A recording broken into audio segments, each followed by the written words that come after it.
right, cool. All right, so we got my boy Durrant Miles on the show today. Good to see you. Good to see you too, man, dude. Missed you, man. Missed you. This one I've been looking forward to a long time, mainly because Durrant's one of my good friends that I met doing solar in Georgia with Harbor Solar. But you got a really cool story. So I want to start off. Your wife has this bakery business, right? Yes, she does. The Freckled Fig. The Freckled Fig. The Freckled Fig. She makes cakes, cupcakes, cookies, pies, any dessert, custom order stuff. Yep. Which one is your least favorite? My least of all favorite. she makes. Oh gosh. Dude, honestly, like, I would say that's a really hard question, actually. Yeah, I figured. That was a good very first question. But I would say, since I'm just not a huge vanilla fan, and as a matter of fact, I don't know if I've just tried her like vanilla cake with vanilla buttercream frosting. Yeah. She does that, Okay. not for a lot of people, obviously, because it's not like vanilla. Vanilla is just real plain. But I would probably say that one would be my least favorite. The vanilla cake, vanilla frosting. Yeah, Your least favorite? I just like a little bit of flavor in there. Nice. Okay. I was hoping you weren't gonna answer because it might offend your wife. No, she probably would agree with me. Vanilla. Okay. Yeah. Bruh. So I know we've known each other since June of 2021. Yep. I moved in with you. Yep. So I switched from selling pest in Georgia with Anthem. Yeah. And I remember I was like talking to Jack. You guys were in the same car together. Yes, we were. And I'm telling him like, dude, my technicians aren't doing my jobs. I'm out here just busting my butt. Like, I'm not going to morning meetings so I can get out in the doors. And my manager's like, you're not actually out there. I'm like, bro, I'm like trying to make some money, killing it. You know, like I don't need you to micromanage me. Yeah.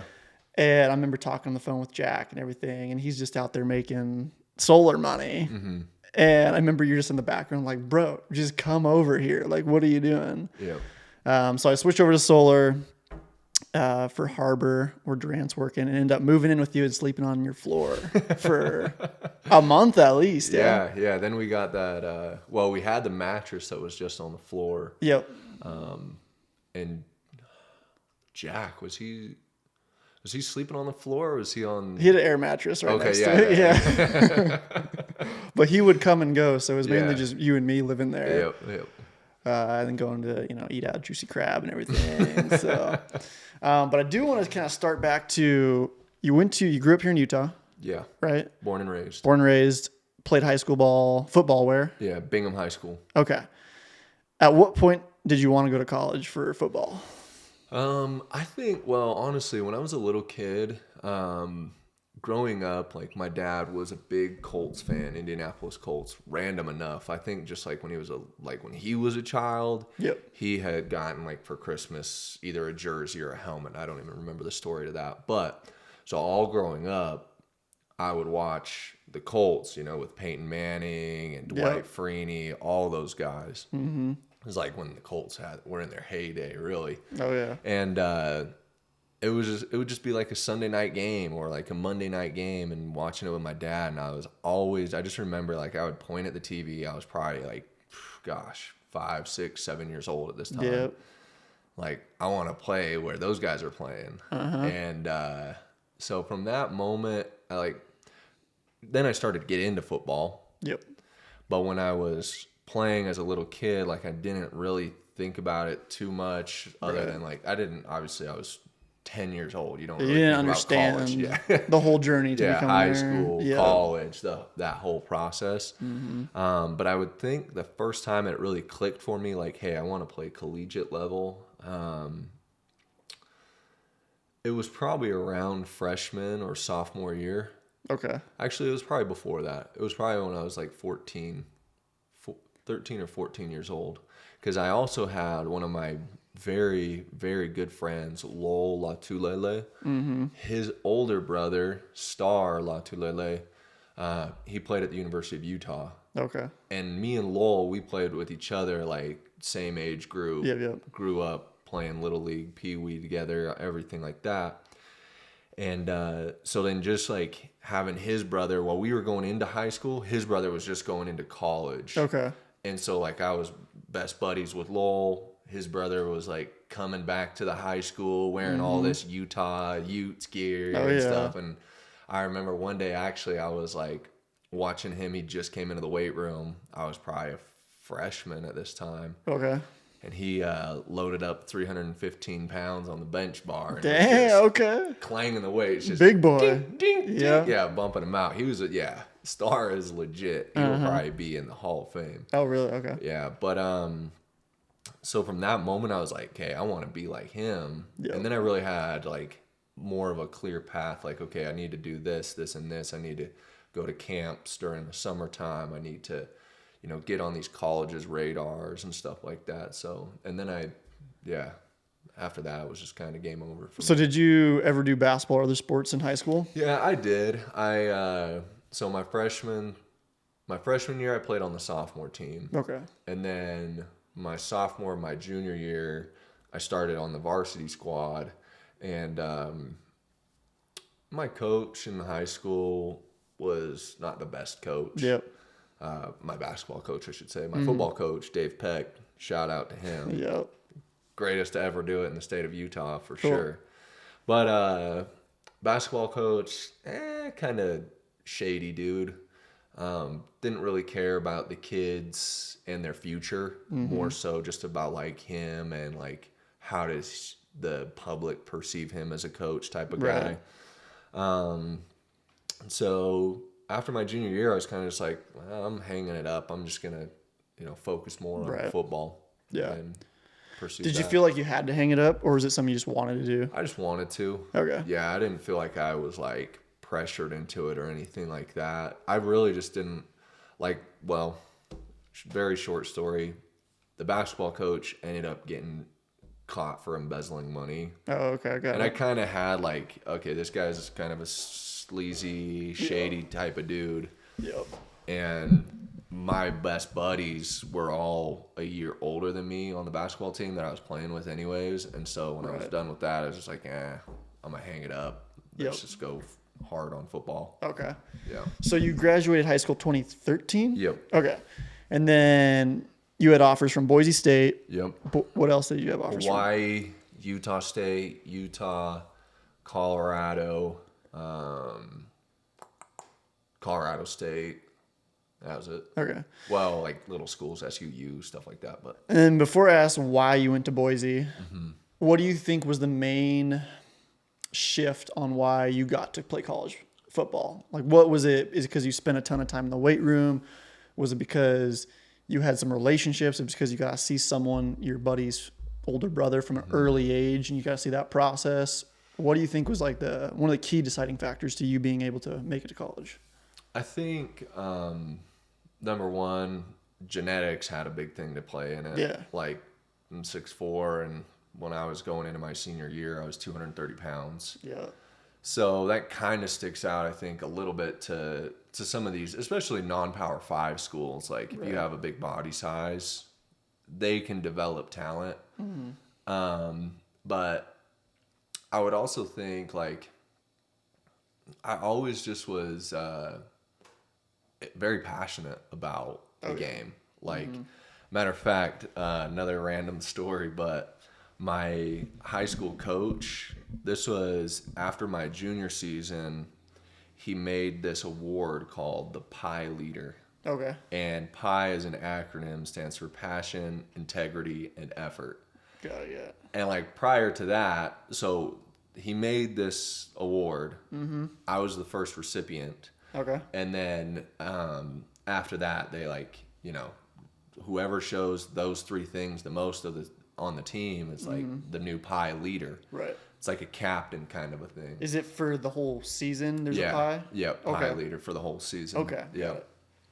And honestly, I think it was just like I was saying, my passion. Like if I was doing something, especially with football, it was like I was going all out. I was going, balls to the wall type of thing, and making sure that like I was leaving nothing out there to second guess or like literally just playing with no regrets type of thing. But I would say I was probably, other than my just size, that was probably the biggest thing, because I wasn't like the fastest dude out of high school. I was a decently sized guy, but definitely not like the most athletic. There was lots of other dudes like that. But I would say that part of my game was unmatched. Yeah. Yeah. I mean, I think it shows too, because when you were at Harbor, I was listening to that medical sales podcast. Yeah. And you've been applying for medical jobs for a long time while you were out there selling for Harbor. Yeah. And having interviews while you're out there. Yeah. And a lot of people, when they're like, oh, I've got these other jobs lined up, their production where they're currently at is going to drop quite a bit. No one would have ever known that you were interviewing or potentially looking to get into medical sales, which you've always planned on doing. Yep. Because you were the number one sales guy there the whole time. Yeah. So that was always like, when I heard that, I was like, shout out to you for like just keeping the consistency, still pushing everyone else. I appreciate that. When you had other things lined up that you maybe would have rather been doing, but it wasn't there yet. Yeah. Yeah, no, for sure. But then jumping back to Boise State. So why did you pick Boise State above all colleges? Good question. Because when I went up there on my first official visit, Chris Peterson was the guy who was recruiting me at the time, the head coach. Okay. Andrew Browning actually was the dude who first contacted me. Okay. Shout out Andrew Browning if you listen to this. Is he still there? No, he's not. Okay. Boise State. I don't even know honestly where he's at. I need to check on that. He might be at Washington, but wherever he's at, shout out. Okay. And anyway, so Chris Peterson, I just fell in love with the staff, especially him. Just the best human ever. And honestly, then when I went on my mission and I came back, he had left, but he had also offered me to play at the University of Washington. Yep. While I was on my mission. But I didn't know much about Seattle and all that jazz. So I was just like, you know what, I'm going to stick with Boise. I loved the city. I had no idea who the head coach was, Brian Harsin at the time. But that was really probably what won me over, was between the city and the coach. So Yeah. I think that makes a big difference. Like, in what keeps people loyal to a job is if they have good leaders they can follow. Yeah, 100%. It's like, if the pay is good but the leaders suck, I mean, you can't really keep people like that. Yeah. But if the pay's bad but the leaders are good, you always hear people like, no, I'm just sticking here even though the pay's bad because the leadership is super good. Yeah. You know what I mean? Yep. So I can definitely see that there. And then you played 4 years at Boise State, all year 4? Yeah. Okay. All 4. And I didn't redshirt. I was going to say, did you redshirt? No. No, just so when I first got there, I was straight out of my mission. Yep. 21 at the time, or 19? Yeah, 21. 21. Okay. Well, let's see. I was 20. Sorry. Yeah. Oh, yeah. At that time, the church had just changed it so you could leave when you were 18. Oh, okay. Got And it. I was like the second crew that was out when they're 18. Yep. That was me. Okay. And so, anyways, I got back when I was 20, and when I got back, I was like 197 pounds. Okay. So under 200. The lightest you'd been in a long time. Oh my goodness, dude. Yeah. Yeah. Since probably I was like at least a sophomore, maybe a freshman. Yep. Now I'm 20 years old and I'm back to my freshman weight when I was like 15 years old. Yep. So, needless to say, that first 3 to actually probably half year, it was just crazy. Just weights, eating. Yeah, I ate so much, put on a bunch of weight. I got back up to like 230 pretty quick. Okay. But I was so weak because all I would do down in Bolivia was run. Like, oh, yeah. Just for exercise? Yeah, for exercise. Yeah. Like in the morning, you have to work out for like an hour. Yep. There'd just be an hour-long run. Okay. Every single morning. Yeah. So I was thin, dude. Yep. Okay. No strength in my legs. So why didn't you redshirt the first year, being so? I think I honestly kind of a regret that I didn't, probably. Yeah. But the one thing is though, like at the time I was like, okay, I'm 20. I'm way older than all these kids that my freshman class are. Like, they just seemed so immature. Yeah. And I was like, they're all going to redshirt. I'm older than them. I don't want to redshirt. Right. I'm just going to put weight on and try and put as much, like, because also we had a pretty good team that year. Mm-hmm. We were blowing some teams out, and I was getting a good amount of reps. Okay, nice. So I was just like, nah, I'm not going to redshirt. Okay, heck yeah. So you had 4 years there, graduated. or you finished your 4 years up. What year was that? 2018? Yeah. 2018? Yeah, the 2018, 2019. Because Yep. college football like kind of ends sometimes like the beginning of January. So Okay. yeah, Well, you that didn't season. graduate yet, though. From Okay. No, my eligibility just ran up. Yeah, for yeah, playing. yeah. Yep. Okay. And so you didn't graduate, and then you're going into the draft. Yeah. Mm-hmm. Yep. Okay. And then before we get into that, what were some of the takeaways from college? Like people that are wanting to play college or that haven't played college yet. What are like the main takeaways that you can still reflect on? Like, is there any principles you learned? Is there any lessons you learned from those 4 years that? Yeah, for sure. I mean, hard work. Yeah. Like it takes. Because they own you for Yeah, sure. Yeah, they do. It takes it to a whole nother level of like just really dedication and like it was I felt like my life was literally just strictly two aspects. Yeah. It was school, and when I was in school and tutors and all that, it was like full bore. You're going at it, Right. chasing, trying to get on the 3-0 board. We had like a little board in the back of the team room, and it was the Right. 3-0 board. If you get over a 3-0, your picture, Yeah. Nice. that type of thing. So it was like that, and then the other was just like, dude, when it's football time, whether it's weights, conditioning, spring training, fall camp, obviously meetings, just you put your head down, forget everything else. It's Why do you football think a lot of people burn out from college? You know, they get a couple years into college and they're like, dude, it ruined it for me. I hate it. I just got burnt out. Why didn't you get burnt out? And why do a lot of people get burnt out? Because they don't love it enough, or I mean, I think there's probably more than one aspect of why they would be burnt out. Yep. One is definitely, they just were never truly like in love with the game. Mm-hmm. But also I think just knowing stories of other coaches and stuff, like sometimes coaches really can ruin it for you. Yeah, for like sure. Even back to my basketball in high school, like, I mean, I know you care so much about the kids that you coach. Right. Mm-hmm. And like that's one of your passions. Like it wasn't that way for my coach in high school. And I wouldn't say that like I just felt like I was ready to be done with it because I didn't have like that burning desire to like keep playing. Yep. Because all my buddies had left, and the only person there left really was like my coach, and I didn't really like him. Yep. So I think that could definitely play a part into some colleges. So like if there's kids listening that are debating on where to go, and it doesn't even have to be for football. Maybe they're a track athlete. Maybe they're playing basketball. Maybe they're whatever. Okay. Maybe it's a gymnast. Maybe it's some female. Like, know who you're surrounding yourself with, because, dude, that can literally make or break you. Yeah. Like, and that's another lesson I learned through college football was like, some of the guys that were there, like you could tell who they were surrounding themselves with on the team, because it's just like this negative cancer part of the team, and it's like you're not going to last, and hardly any of them did. It's actually funny. One of my buddies, one of my real good friends, Elliot Hoyt. Yep.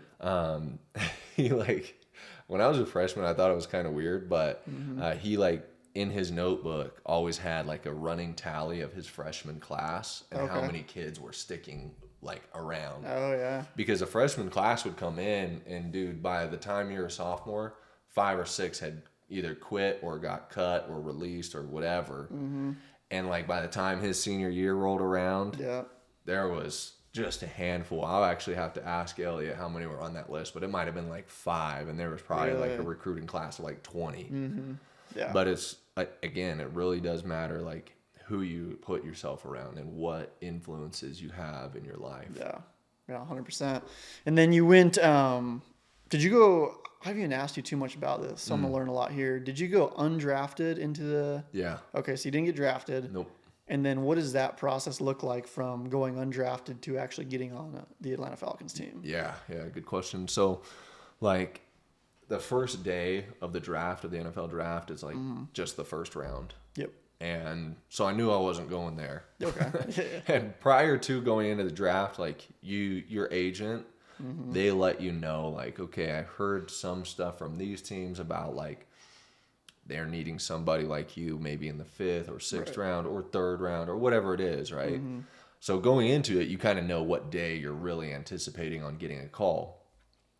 So going into it, my agent was like, yeah, I've heard from some teams you could land somewhere from 6th round to undrafted. It's just, you're a 3rd day guy. Okay. So first day is just the first round. Second day is 2 and 3. Okay. And then the last day is 4, 5, 6, and 7. Okay.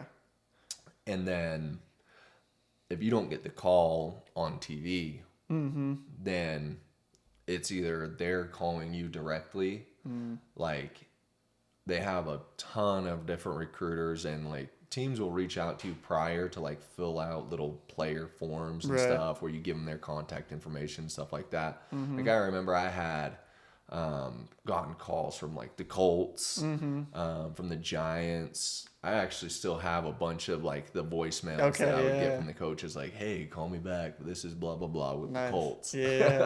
And anyway, so like you get those. This is way prior to the draft. They want to know a little bit about you, kind of meet you type of thing. But anyways, going into that last day, I just remember sitting there on the couch, my family, my wife, we're watching. We have a bunch of hats, you know, all picked out.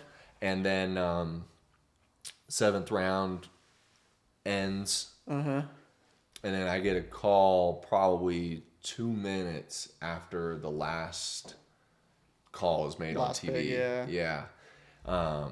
And my agent's like, hey, we have the Falcons, and then we have, I don't even remember the other team, honestly. Because what he said to me was like, the Falcons really want you, dude. Like, it will be dumb for you. And he told me this just straight up. It will be dumb for you to not go with the Falcons. Like, with what they're offering, you have to, man. They're putting their arms and legs out there for you to, like, begging you to come. I was like, okay, like, what, you know, signing bonus, all this stuff. And he's like, I'll make a call. I'll call you right back. So then, anyways, it was literally probably another 2 or 3 minutes later, calls me up, tells me the details of it. And he's like, I was like, okay, like, should we wait for somebody else? I'm telling this him on the phone, right? He's like, he's been doing this for 30 years. He's like, no, dude, you take this. Like, you don't mess around. I was like, okay, let's do it then. And so he calls him up, and then the papers come through, and it's all made official. Nice. So was it a 10-day contract? A how many day contract? No. So what happens is they claim you as an undrafted free agent. And then they also extend like a mini camp invite as well. And then you are technically theirs until the end of that rookie mini camp. And they can release you or they can sign you. And then at the end of that, I got signed back. Like, because didn't get cut through mini camp. And then from there, you're basically theirs until the 53-man roster cut. Well, there's a bunch of cuts throughout the way. Like, they'll cut like 5 guys like per week, basically. Until they have like, let's see, there's like 60 some odd players left. This is like the last week or so of preseason. And then at that point, then they cut the last, 10, 15 players, whatever it is. And that's when I got released on the 53-man. Oh, you did? Yeah. You were that close. Yeah, that close. The very last cut. But so right after that, were you just thinking like, all right, let's get back at it. Let's go back to another team. Let's start working. Is that how it was? Yeah. So after that, I remember calling my wife, and I was like, it's okay. Like, don't worry. This is just part of the process. Like, people get released all the time. And then I got on the phone with my agent and was like, hey, let me know, like, as soon as some team hits you up about me, because I had really good film throughout preseason. Was one of the leaders. So it was me. It was a tie between me and this other kid, defensive end, that was the leaders for like rookies and sacks. And anyways, then I had a couple more stats that he didn't have, and I had half the amount of snaps that he had throughout preseason. So production-wise, my percentages were higher than his. So I was like, okay. The other thing that NFL But he made it? No, he didn't. Okay. He got cut. He did, okay. Yeah, but the thing is, what they do is they'll cut that 50 down to the 53. Mm-hmm. Then you have to clear waivers, which is 24-hour period. And then they can sign back their practice squad. Yep. So that happened, and I was like, okay, that's why I was like, it's part of the process, whatever. I was 100% sure I didn't make it on the 53. I'm going to be on the practice squad. Yep. And anyways, 24 hours pass, and meanwhile, they fly you out. Yeah.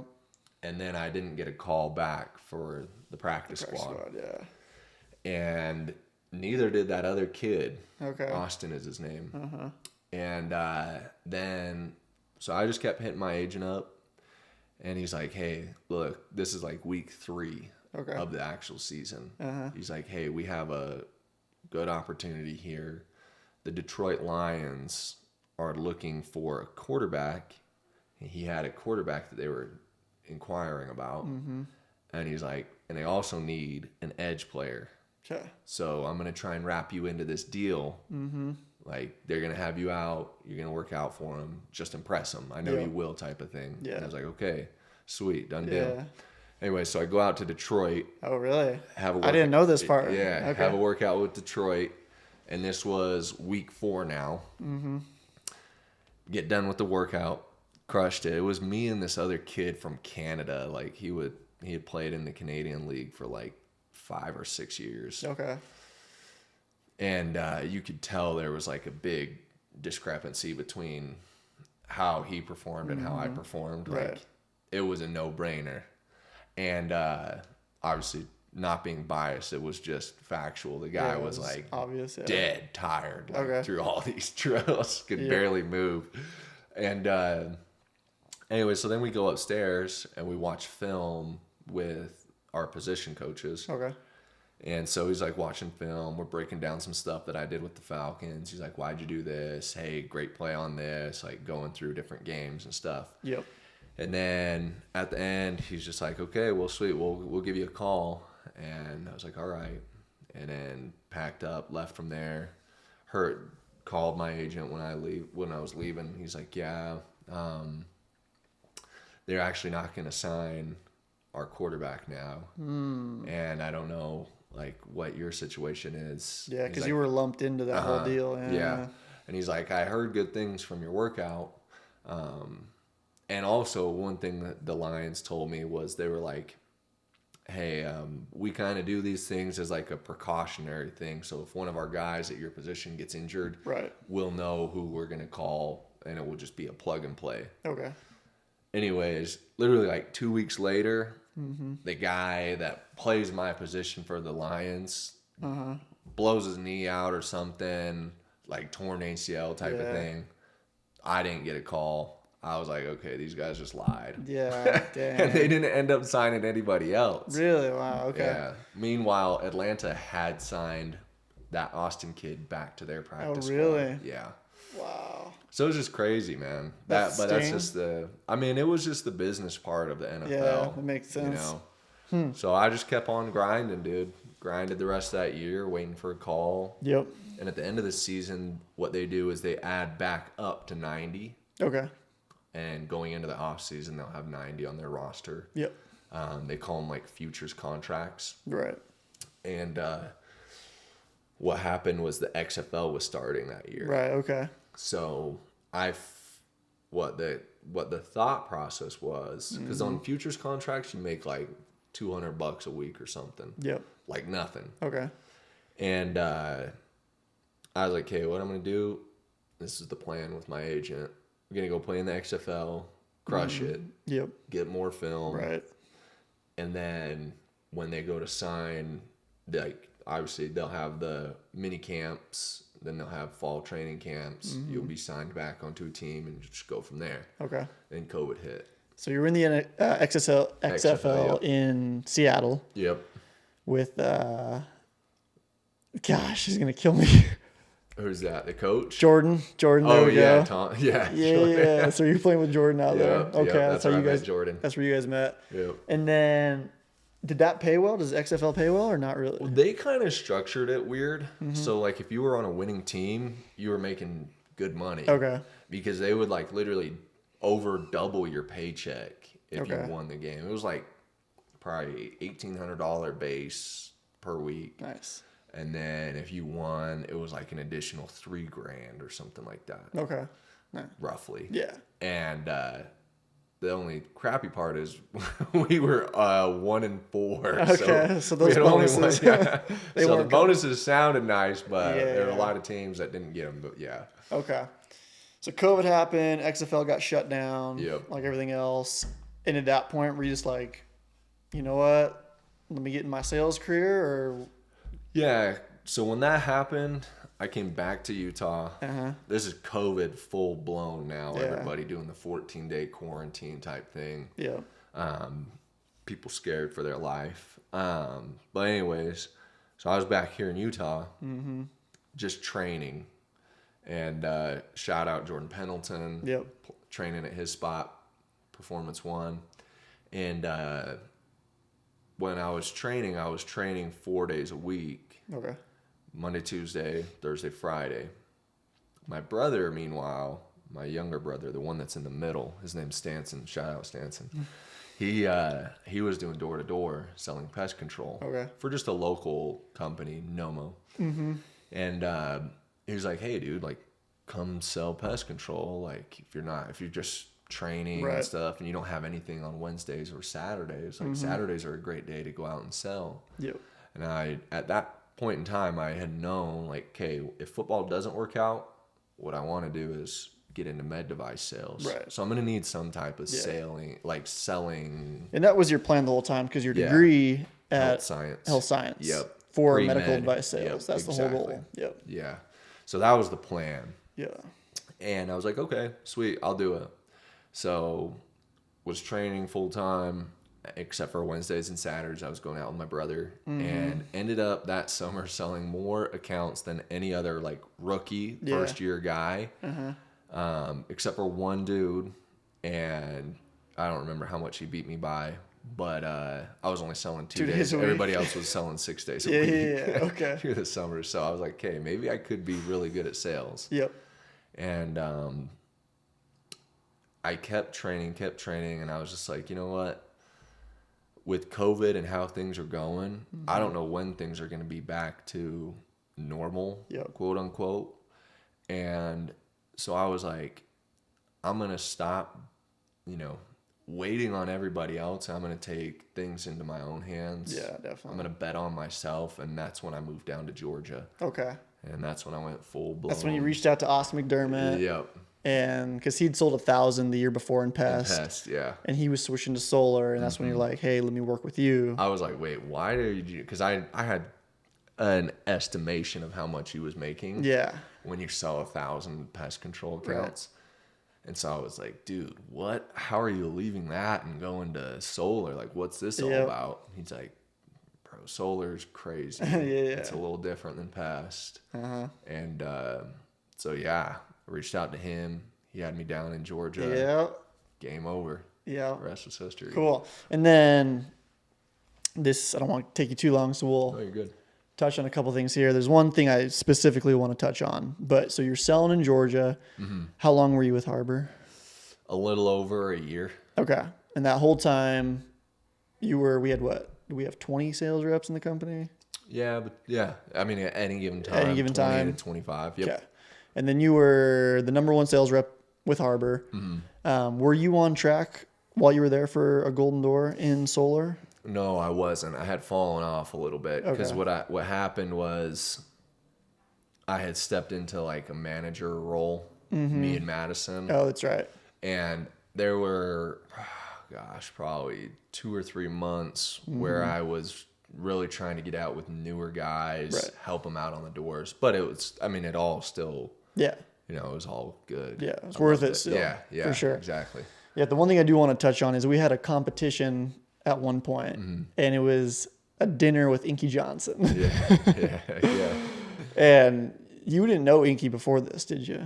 I mean, the one thing I knew about Inky, I didn't know him as a person. As a person, personal level. Yeah, I just had seen his video before because he was a football guy. Yeah. Yeah, you seen the documentary and all that stuff with him? Yep. Yeah. You probably know way better than me because I'm not a football guy, to be honest. But who is Inky Johnson for everyone else that's watching? So Inky Johnson, first off, amazing human. But the football side of him, he played corner for the University of Tennessee. I don't remember what years he was playing there. Let's see. Dude, if I guessed, I'd be slaughtering it. But back in the 2000s, early 2000s, roughly. Maybe around 2010-ish. Okay. Anyways, projected first round guy, like no doubt. And that, like I was saying, back to my thing, like your agent, you're contacting your agent all the time, like all through most people, junior to senior season, like you're in constant contact with your agent. If it's not weekly, it's bi-weekly or monthly. Anyway, so Inky knew, his agent knew, the whole world knew he was a first-round guy. He was that day one, you're getting a call. And for those that don't really know about like the NFL draft, those guys that get the call on the first day, their contract signing bonus is millions of dollars. Okay, yeah. Like if you're the first overall, I think right now they have allocated like $26 million for your signing bonus. So just getting that call, you're guaranteed $26 million. Okay. Let alone the actual salary part that comes with your 4 to 5 year contract. Okay, gotcha.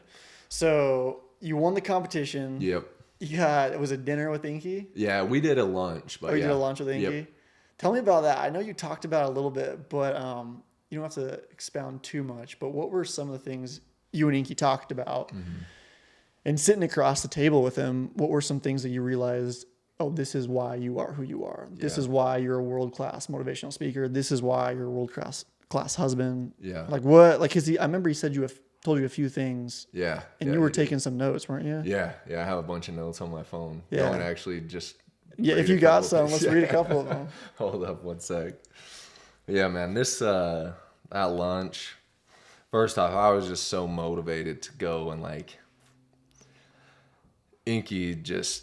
When that got rolled out, I was like, there's just no way that... Because it was a close race between you and someone else, wasn't it? Yeah, who was it at the time? Was it Austin? Yeah, it was me and Austin that were like neck and neck. Yeah. But yeah, so it was like back and forth, and I remember I was like, there's no way. And as a matter of fact... there was a big family event. Okay. Oh, yeah, there was. You came back. Yeah. Yeah. Well, no. What happened was there was another one that I was like, hey, I can't come at this time. Oh, yeah. And what happened is they moved it back. Yeah. For you to finish the competition. To finish the competition. And get the, Okay. I was like, look, I can't miss this opportunity. Like, this is nice. Once in a lifetime. Shout out Eminem. Yeah, for sure. But anyways, yeah, this was awesome. One thing that really stuck with me, we actually talked about being intentional in life. And it was, well, first off, just a little bit about the lunch. Like, Inky's such an amazing guy, amazing human. And like, there were multiple times where we were like, just, eye contact, and he could tell I was about to cry. Oh yeah. And he would like change the subject real quick. Yeah. So he's not sitting here sobbing with some random dude that he's meeting for the first time. But like, yeah. So anyways, that was one of the things. Actually, here, I'll just read this note. Be intentional. It is easy to be intentional in business, but what about my relationships with God? What about my relationship with my family? What about my relationship with my wife? And what am I doing to be intentional? Those were like some of the questions that I remember vividly. Right. Like him asking. And it wasn't like he was interviewing me or like, but it was just like helping remind me, like, sometimes we get caught up, sometimes we're just so busy with life. whether it's work or whether it's school or whether it's whatever it may be. Like, Right. maybe you're worried about paying your rent, Yeah. but it's like, and you're intentional on, hey, I need to make enough money to cover my rent. Mm-hmm. But like, what else are you missing? Right. You know, are you being intentional with your relationships with God? Mm-hmm. Yeah. Are you reaching out to like your grandma who you haven't talked to for a month? Mm-hmm. Like, those are the things that I was just like, and he obviously has a great, you know, perspective on that because he almost got it all taken away from him Right. in an instant. Yeah. So it's like great to be reminded that. And as a matter of fact, one thing that he shared with me on being intentional is he has 3 different journals that he keeps. One for his wife and one for each of his kids. And he writes in each one of them multiple times a day. Like, the guy just keeps these things on him. Is it like he writes what he's doing with them to be intentional, or just... Either what he's doing to be intentional with Okay. them, or if like a thought comes to him like, hey, I didn't, or like his son, like, oh, maybe he has baseball coming up. Like, what could I teach him today, or what can I say to him to impact him, like, in a positive way? And just like the thought process of like through the day. Yeah. I mean, my guy has probably hundreds of people hitting him up online and stuff, like for motivational speaking and traveling here and there, and just like him to be able to have that focus on like other aspects of his life as well. And like, family's so important, especially to him. It's like being intentional with everything you do like that. It was like, literally, I was crying. I was crying. Dude, that's heavy. Yeah. I mean, that's big. That's a lot of commitment Yeah. to intentionality Yeah. that he's putting in his life. Yeah, exactly.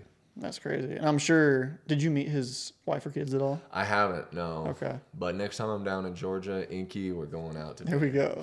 Nice. That's crazy, man. Yeah, I mean, in church today, they were talking about, you know, we spend money on the cars, we spend money on the houses. And it's like, God didn't create us to do that. And I'm sure all these things were made for our enjoyment, but he created us to praise him, True. to praise our God. And it's like, how am I, you know, putting all these other things in my life on a pedestal, but I'm not giving back to building God's kingdom. I'm not giving back to my family, but I'm like focusing, I'm just working to build my kingdom versus building his kingdom. And it's like just kind of changing that perspective. Like, you can have these things, but you gotta have your priorities of like, you know, God, your wife, your kids, and these versus like, you know, being successful in business is great and all, but that's not why you were created. Yeah. You know what I mean? Yeah. So Exactly. I feel like that kind of ties in with what Inky's saying. 100%. A couple of the other things that he like really impacted me with was like on leadership as well. And like, even if you go back and watch, he has a really good video on YouTube, like of his story, like where he came from. And he had like 14 kids. They were living in a, you know, 2-bedroom apartment, 1-bedroom apartment. They had 2 beds in there. Yeah, okay. And like, they would literally put 6 kids on one bed. On one bed, really? And yeah, just a crazy story. But he, like, one of the things that really sticks out in that video on YouTube is like his leadership at Tennessee. And he shared some stuff with me, like when we had our lunch. I'll just read the note that I have. It says, great leaders know their people. Don't try and be a one-size-fits-all kind of a guy. Every person is unique. Every individual has individual needs. And stop seeing the world from only your perspective, you know? Like, put yourself in these other people's shoes. See what your team... And obviously it doesn't have to be even work related. Like that question was because I had just kind of stepped into a manager type of role. So I was curious, like, hey, what do you think about leadership? But like, think about the people that are in your circle of influence. Everybody has friends. Everybody has family. Like, how are you being a leader to them? And back to my high school coach for football, Dave Peck, like I have this like vivid, it's just ingrained seriously in my mind's eye. Like the way that we used to have these team meetings, and he would always do this thing with his hand. He's like, look, you're with somebody, you're doing one of two things. You're either bringing them up, and he would go like this with his hand, or you're bringing them down. And like, how are you leading those people that are in your circle? You know what I'm saying? It's just like, people need to be intentional about what they're saying, how they're conducting themselves around other people. Like, words have a lot of effect. Yeah. Like, are you being the guy that everybody wants to be around? And there's more than one type of guy that people want to be around. There's the funny guy who, like, you know, is the clown type of dude. But then there's the guy that people, like, inspire to be like. Right. Like, what kind of person are you leading, you know? Yeah, one of my bosses, when I got kind of my start in customer service at the Health and Fitness Center in Bozeman, it's a Ridge Athletic Club. His name is Steve Roderick. A lot of people love him. A lot of people don't love him. And it's because he's got an intense personality. Yeah. You know, it's polarizing. I love the guy, even though he was a really hard boss. It wasn't unfair. He was just hard. He expected a lot out of you. And one thing he probably said a lot of things, but the thing that stuck with me was there's no neutral interactions with people. Yeah. It's like, you're not just making a neutral. They're going to take your interaction, their impression. It's either going to be positive or negative. So similar to what your coach said. Yeah. There's no just, you know, going out in public and having neutral interactions. Yeah. Your aura, your presence, your demeanor, it's either someone's going to see it. It's going to make them have a better day or a worse day. Yep. Slightly, but it's going to make a difference. Yep. For sure. I know you got to run, so we're not going to touch on medical sales this time. Okay. But we'll wrap up on that next time we come through. All right. So right now, I might have to make my trip up to Montana. You have to, dude. You have to. Yeah. But just to touch on that, Durrant is now in the biggest medical sales company. How's it? Just give him a teaser. So exactly. Medical device sales, it's a whole different world from like what I was used to doing sales, like door-to-door stuff. But working for Stryker has been amazing. Okay. It has like pushed me in so many different ways. Obviously, like the clinical side of it, you know, I'm in there talking with doctors every day. Yep. It's like these guys in the OR. Yeah, exactly. Like in the operating room, in the hallways, like stuff like that. It's like, I got to know all my anatomy, all my physiology, like pathologies, all this stuff.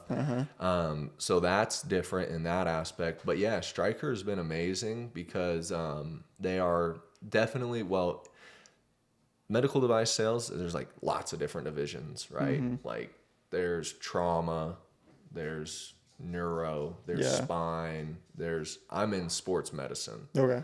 So mine is like, basically we cover everything with the shoulders, also with like knees, hips, foot and ankle some.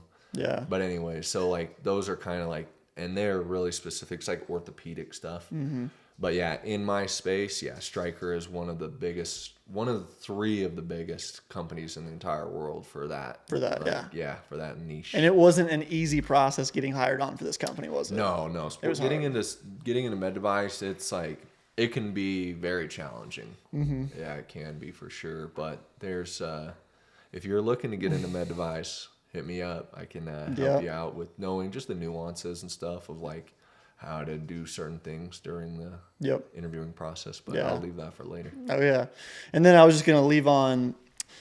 So Durrant and I haven't known each other for that long of a time. Yeah, it was a little over a year. Yeah, a little over a year. And we haven't spent that much time together because I've been, you know, I was there in Georgia for a brief period of time, a few months. And then I was here and you were in Georgia and you moved back. Yep. But I think the one reason I had you on is because, you're one of my best friends. I think so.